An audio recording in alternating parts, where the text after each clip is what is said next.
So guys, আপনারা যারা যারা নেটওয়ার্ক মার্কেটিং কোম্পানিতে কাজ করছেন বা সেলস মার্কেটিংয়ে কাজ করছেন, দেখুন এইখানে কিন্তু আমাদের প্রত্যেককেই একটা কাস্টমারের লিস্ট তৈরি করতে হয়।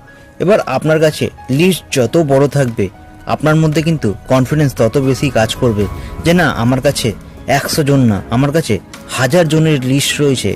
এর মধ্যে থেকে কিছু মানুষ যদি আমাকে নো বলে দেয়, মানে তারা যে বিজনেসটা যদি নাও করতে চায়, তারা যদি আমাদের প্রোডাক্টটা নাও পারচেস করতে চায়, তবু আমার মধ্যে একটা কনফিডেন্স কাজ করবে, আরে 10 জন তো না করেছে, এখনও আমার কাছে 990 জনের লিস্ট রয়েছে।